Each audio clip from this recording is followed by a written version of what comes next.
अध्याय 13वा. प्रकृती पुरुष विवेक योग. सारांश. मग क्षेत्र क्षेत्रांचे जे अंतर देखती साचे, ज्ञाने उन्मेखतयांचे ओवाळू आम्ही. ज्ञानेश्वरी. या अध्यायात मनुष्याच्या देहाचा व तो देह ज्याच्या सत्तेने चालतो त्या पुरुषाचा विचार केला आहे. यालाच क्षेत्र क्षेत्रज्ञाचा विचार म्हणतात. सुरुवातीस ज्यांच्या स्मरणाने शब्दसृष्टी स्वाधीन होऊन वक्तृत्वाला नवरसांचा बहर येतो त्या श्री निवृत्तीनाथांना वंदन करून श्री ज्ञानेश्वर महाराज विषय प्रतिपादनास सुरुवात करतात. या शरीराला क्षेत्र म्हणतात.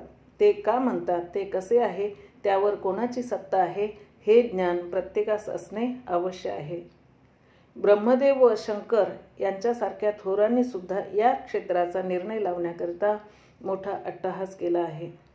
देव म्हणतात, या शरीरावर सत्ता कोणाची आहे याचा अद्यापही निश्चित निर्णय झालेला नाही. जीववादी, प्रकृतीवादी, संकल्पवादी, स्वभाववादी व काळवादी यांनी आपापल्या परीने या बाबतीत निर्णय करण्याचा प्रयत्न केला आहे व माझाच निर्णय बरोबर आहे असे प्रत्येकजण अट्टहासाने प्रतिपादित करीत आहे. परंतु हे शरीर नक्की कसे आहे व कोणाच्या मालकीचे आहे हे त्यापैकी कोणालाही कळले नाही.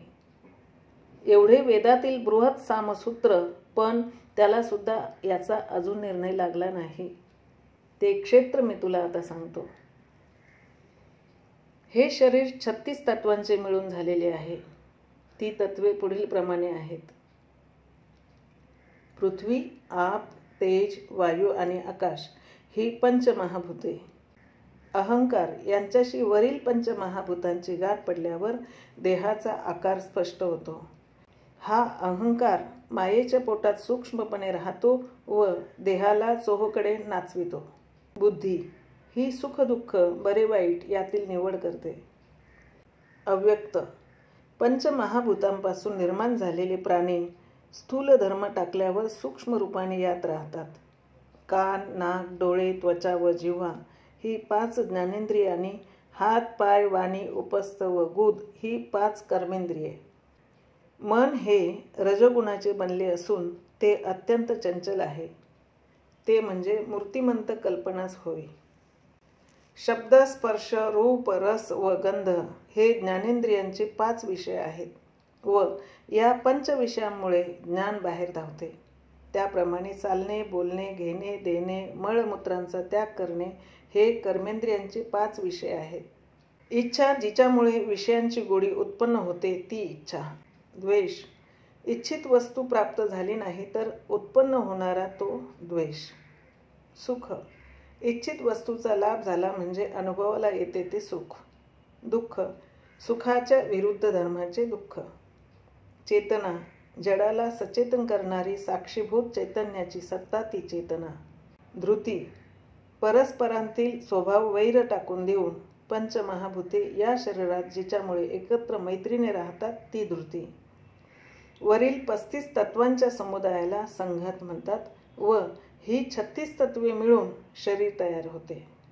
या शरीरात पाप पुण्य निर्माण होते म्हणून त्याला कौतुकाने क्षेत्र म्हणतात व याची व्याप्ती एवढी आहे की स्थावरापासून परब्रह्माच्या अलीकडील सर्व स्थावर जंगम सृष्टीचा या क्षेत्रात समावेश होतो.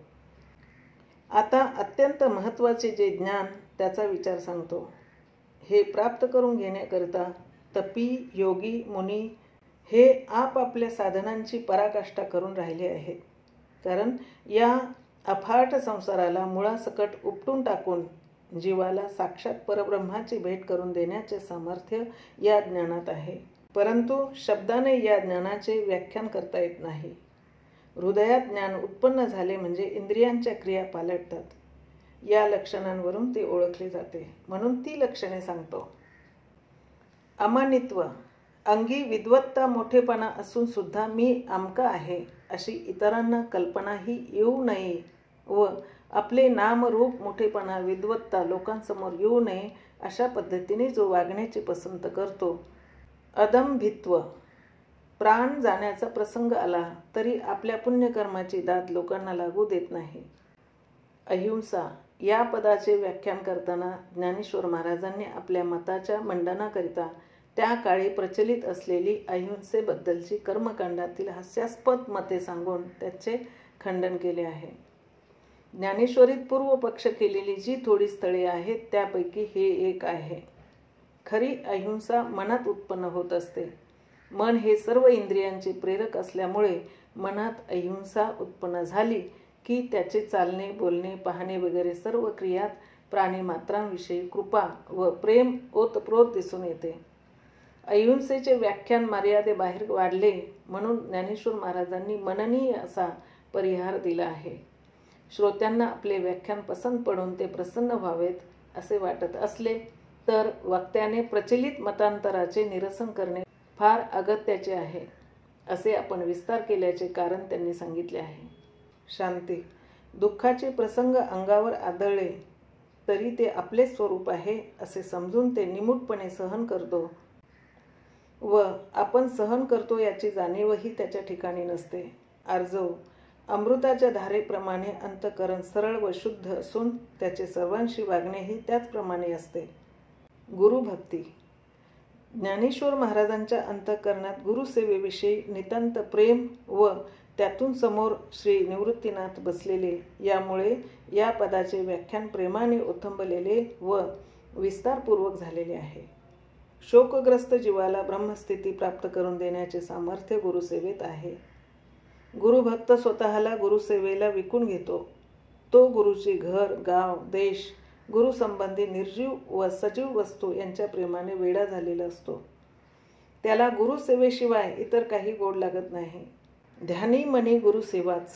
आपण एकट्यानेच गुरूंची सर्व भावाने व सर्व प्रकारांनी सेवा करावी अशी मनात वृत्ती असते व प्रत्यक्ष क्रिया तर मनाच्या पुढे धावते. देह पडल्यावरही आपल्या मृतदेहातील पंचमहाभूते गुरुसेवेसाठीच खर्च व्हावीत व जन्मोजन्मी त्यांची चरणसेवा घडावी अशी उत्कट इच्छा तो बाळगून असतो. शुचित्व. आत विमल आत्मज्ञान व बाहेर शुद्ध कर्माचरण असल्यामुळे तो स्फटिकाच्या तावदानात ठेवलेल्या दिव्याप्रमाणे शोभून दिसतो. स्थैर्य. प्रारब्धानुसार दुःख शोकांचे प्रसंग देहावर प्राप्त झाले तरी त्याच्या मनाची बैठक बिघडत नाही. अंतःकरण निग्रह. यमदमादी साधनांनी त्याने आपले मन इंद्रियांच्या तावडीतून दूर करून चैतन्याशी समरस केलेले असते.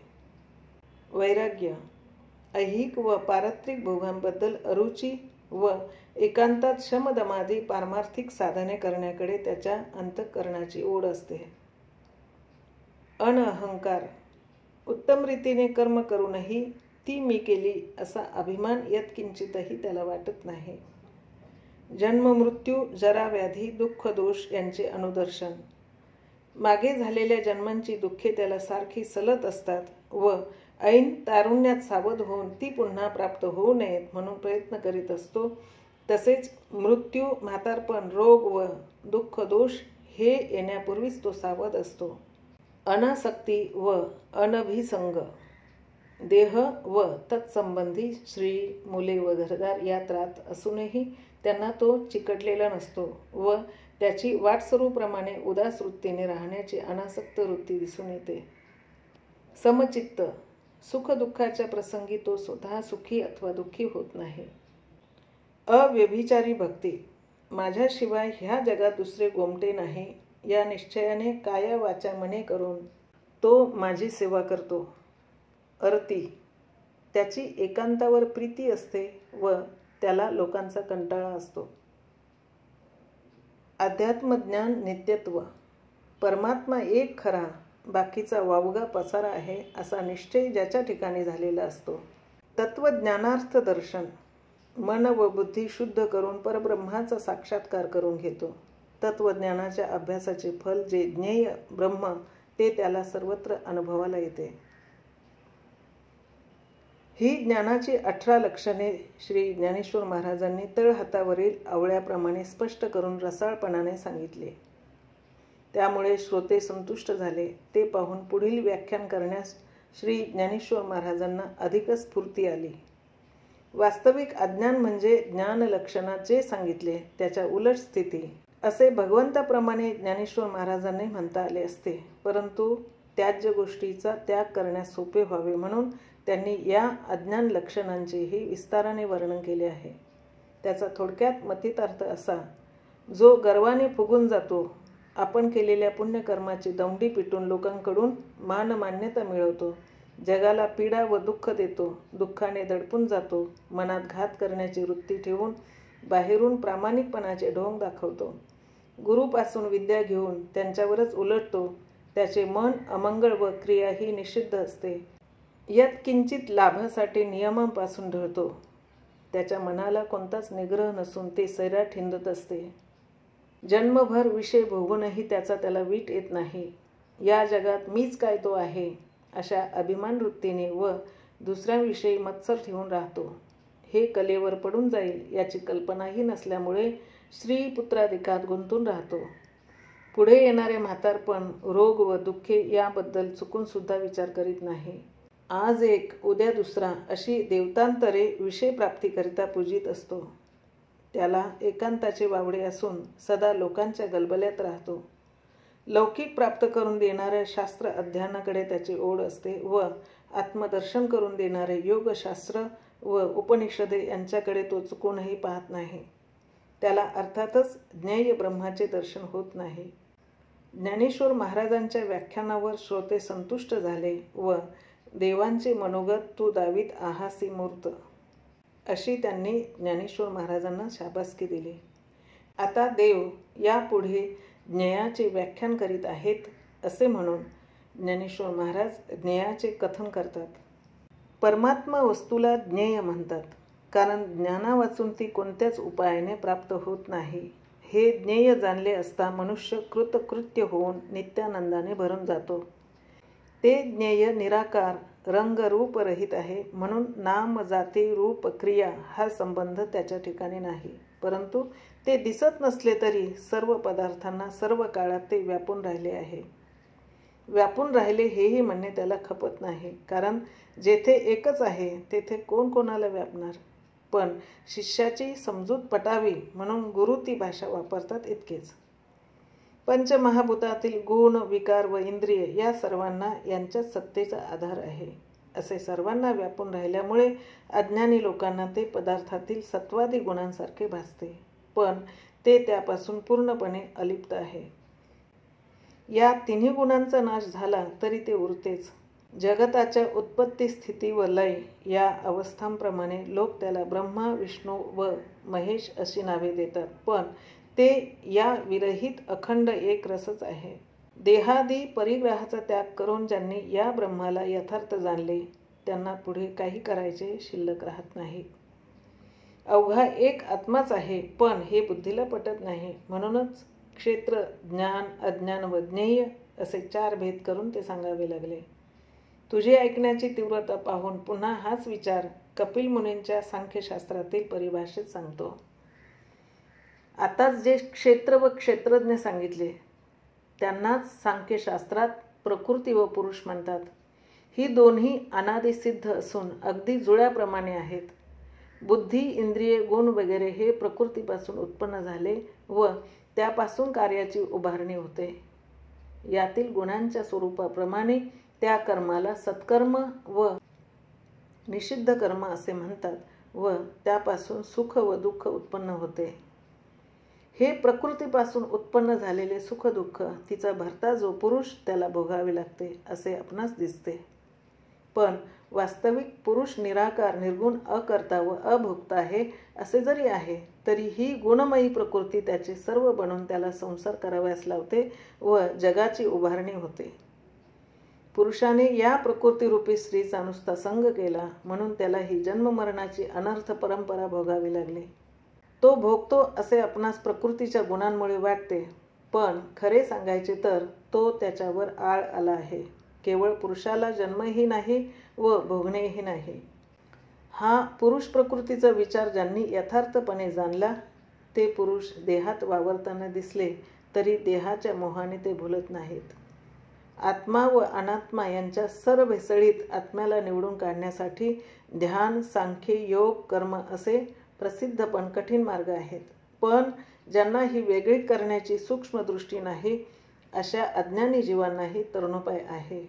त्यांनी जर निराभिमान होऊन हिताहित जाणणारे जे दयाळू संत आहेत, त्यांच्या पायी पूर्ण विश्वास ठेवून त्यांचे सर्व भावाने दास्यत्व पत्करले व त्यांनी सांगितल्याप्रमाणे जर ते वागले, तर तेही या जन्ममरणातून मुक्त होतात.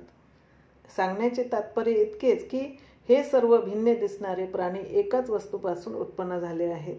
या चित्रविचित्र भूतांना व्यापून असणारी वस्तू एकच व अविनाशी आहे, परंतु दुर्दैवी लोकांना त्यातील एकत्व न दिसता अनेकत्व दिसते.